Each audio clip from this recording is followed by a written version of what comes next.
social hall, and her coffee smelled amazing. So this is and so to not have some, and to be live in the presence of that while and then will there be a broadcast tonight? and everyone's like, or some kind of so no one is going to think of edited version, you know? they're going to hear that on tape and be like, okay, like, Finished video. Okay, so there'll be nothing on 6 o'clock, 11 o'clock. One MassLive. absolutely. Right. Well, and he and I had to So okay. That, I'm conditioning my Two remarks. different things. Right. Yeah. Thank you. like, what do I do if I think my neighbor's Oh, yeah. but I'm like, a liberal and everyone like basically called out. Get out of the way. It's a great question to ask, but stuff like this. But I'm like, if you want this dialogue to continue, like you can't call people out. Like they approached him as a, it was interesting because he and I talked a little bit about confession and the fact that a lot of people in a different way.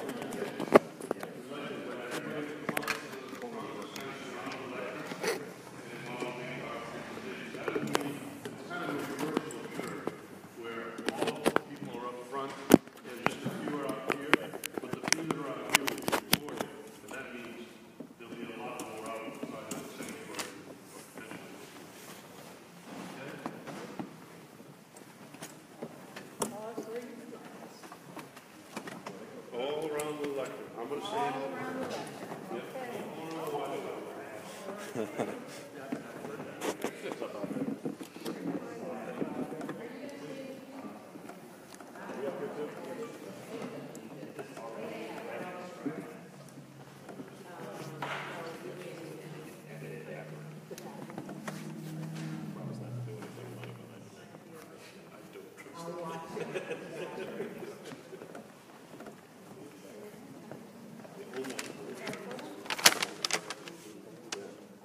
We would have blended together.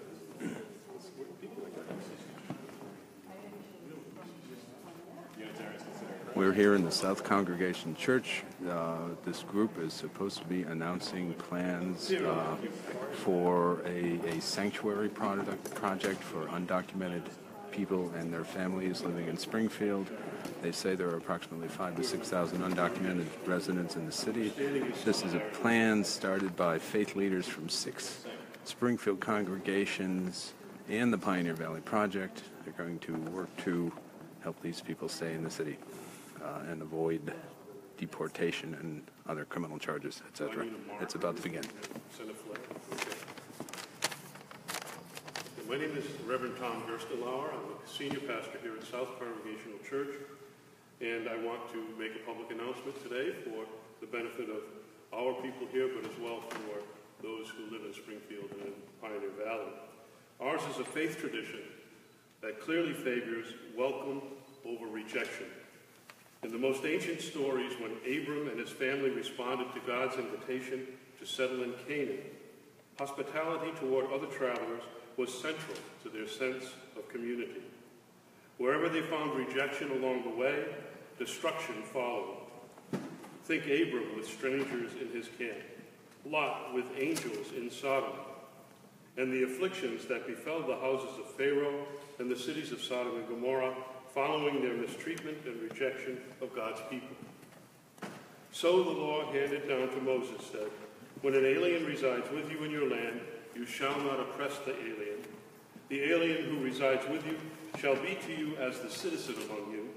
You shall love the alien as yourself, for you were aliens in the land of Egypt.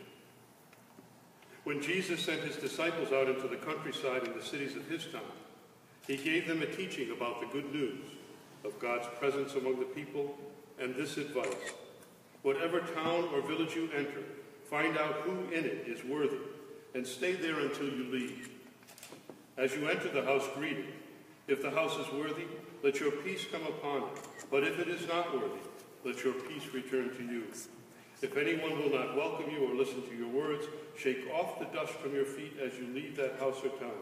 Truly I tell you, it will be more tolerable for the land of Sodom and Gomorrah on the day of judgment than for that town. So, when asked what is the greatest commandment of his faith tradition, Jesus declared, You shall love the Lord your God with all your heart, and with all your soul, and with all your mind. This is the greatest and first commandment, and the second is like it. You shall love your neighbor as yourself. These are values that are core to our faith. As it was for Abram, Moses, Jesus, and those who would follow him, so it is for us. In these times, we must open our doors to those who are oppressed by the fear of detention, separation from family, and even deportation from the place in which they have made their homes. So along with other faith communities, we declare sanctuary for those who live under the oppressive burden of such fear. At South Congregational United Church of Christ, the strangers in need among us will be welcome to take shelter and to receive, to the best of our ability, the hospitality of this community of faith. Working with the Pioneer Valley Project and these faith communities, Holy Cross, Blessed Sacrament, Unitarian Universalist Society, Holy Name, and the Sisters of St. Joseph, as well as other individuals from the region, we offer and will provide sanctuary to the suffering children of God in our time. I defer now to our friend, Sister Melinda. Good afternoon. I'm Sister Melinda Pellerin, and I'm a Sister of St. Joseph. I'm also a member and pastoral minister at Holy Name Parish and a member of PVP, the Pioneer Valley Project. PVP is an organization of people and institutions from many different backgrounds and traditions. We bring together people with shared values who believe that every member of our community deserves dignity and an opportunity to reach their full potential. Our city is a city of immigrants. Immigrants have contributed to the social and economic fabric of Springfield since its development. At this moment, thousands of immigrant neighbors are especially vulnerable because of the executive orders signed by our current president. Since these executive orders, there have been an increase of over 150% in the number of non-criminal arrests of undocumented immigrants. The definition of who is a priority for deportation has been expanded well beyond just those with violent criminal convictions.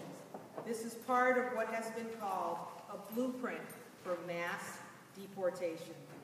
This reality stands in sharp contrast to our faith values. This practice has already separated thousands of families and traumatized members of our community. Springfield has 5,000 to 6,000 undocumented residents who are workers in agriculture, in restaurants, hospitality, home care, and many other fields. These families came here to seek a better life, just as immigrants before them did. Our local economy relies on these workers, and they are our friends and our neighbors. We will not stand still in this moment when members of our community are under attack. No member of our community will stand alone. We will stand in solidarity with our undocumented friends and neighbors, and we will publicly challenge these racist and unjust laws and policies. Our work together to organize a sanctuary network is part of a larger strategy across the state and our country. We will lift up stories and we will shine a light on the wound of the broken immigration system. We will fight to keep families together and to keep members of our community here with us. Thank you.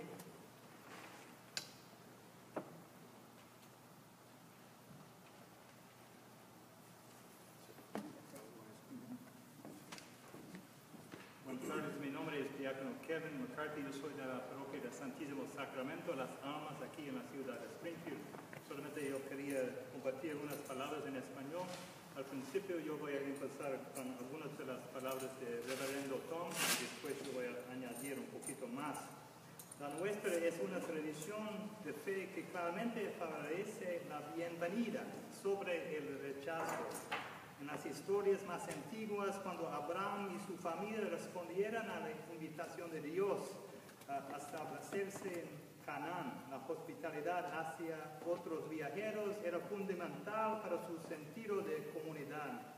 Donde quiera que encontraran rechazo a lo largo del camino, la destrucción siguió.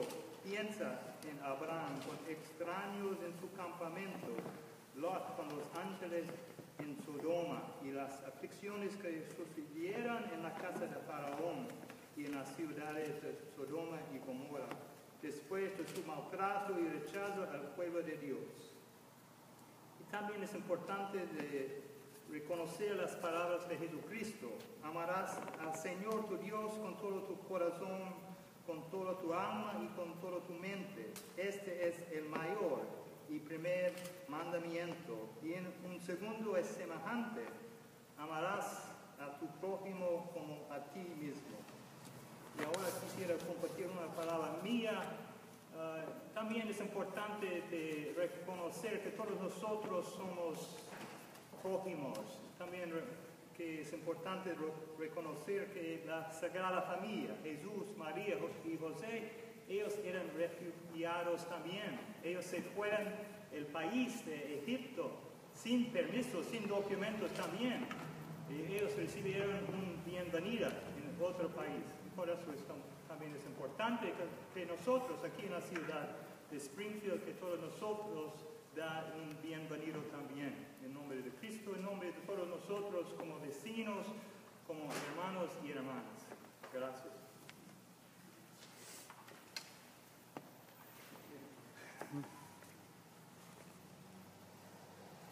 I think this concludes our comments today.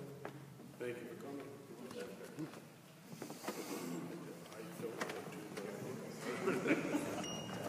If there are any questions that you'd like to ask, we may be able to provide some of a response now. Would you mind even standing right here, Reverend, for right in front of the camera? Real close? Yeah, just for questions. Tara, in case. Right there. You want me to ask a couple questions? Sure, why not? Okay.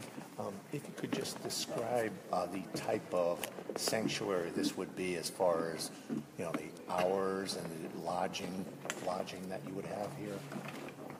So we're in the process of organizing this not only within South Congregational Church, but also in cooperation with 5 other churches or religious organizations. There's a fairly well-defined plan, but we need to put all of the pieces together. It will include accommodations within the building. It will include also providing food if needed, but the ability to make their own food. We'll provide bedding if needed, but also the space in which they can make their own home, albeit on a temporary basis. The idea is not to provide a replacement for the homes that folks are now feeling unsafe in, but rather a safe place for a temporary period of time, whatever that might take. Okay. What are the other 5 churches? I'm sorry? You mentioned there are 5 Yes, I other mentioned churches. them during my announcement. Okay. Holy Cross, Blessed Sacrament, Unitarian Universalist Society, Holy Name, and the Sisters of St. Joseph. There are other organizations, agencies, associations, and individuals who are part of the Pioneer Valley Project that will likely step up as well. They've indicated their interest. But this is the first official announcement, so you're helping us to get the word out, I think, and to inspire people now to step up and take an active interest. Are you working with any other religious communities to potentially get on board in the future outside of these churches? Well, these churches are providing what's called level 2 sanctuary services. Ours is level 1 sanctuary service, which is the actual space, the walls, the roof, the doors, the safety and security. But together, what we provide is the entire process of providing sanctuary for our friends, our neighbors who are in fear of detention or deportation. Will there be others? We don't know yet. This has been several months in the making. I think I can say that safely. So there are certainly others who are interested in one level of support or another. We believe we have enough right now to be able to proceed with establishing this kind of a presence in Springfield and for the Pioneer Valley. But beyond that, it remains to be seen how much more and what type of influence or interest will be expressed. Would there be any guidelines on any possible undocumented who would not be able to use this as a sanctuary? Well, the approach is going to be one of welcome and hospitality. That doesn't mean that everyone who comes to the door will qualify for sanctuary, for habitation, if you will. But some of that goes into the legal and political realm, and what I'm representing here is the faith-based community realm, working with those who have legal and political interests as well. And I don't know, Tara, do you want to say anything about that? Or? Well, just that there'll be a formal process, which will include legal expertise and other members of the network of congregations that will assess if it's a good fit. We spoke to the mayor today. He had a lot to say about this. He does not approve. How do you respond to that? He hasn't called me, so I haven't had the opportunity to respond. Are you prepared to? Am I prepared to? Are you I would prepared for? I would welcome the call and the opportunity. Yes, indeed, absolutely. Are you expecting any sort of pushback from the city? I mean, the mayor has come out as an opponent of this. Well, the history of sanctuary as a movement in the United States, indeed in the world, as I tried to refer in my own scriptural references, extends way beyond the founding of Springfield, Massachusetts. We feel comfortable as a faith community in our faith tradition that this expresses our sense of values for community. So that's where we're coming from. This is an expression of our core values. It's not a statement against anything. In fact, it's more a statement for those who feel that they are oppressed, those who feel that they are under threat. And that's our perspective. That's what we want to provide, an extravagant hospitality for those who are feeling as if they're being oppressed and threatened in our community. Thank you. Thank you very much. Good, thank you. Let me make a copy. Thank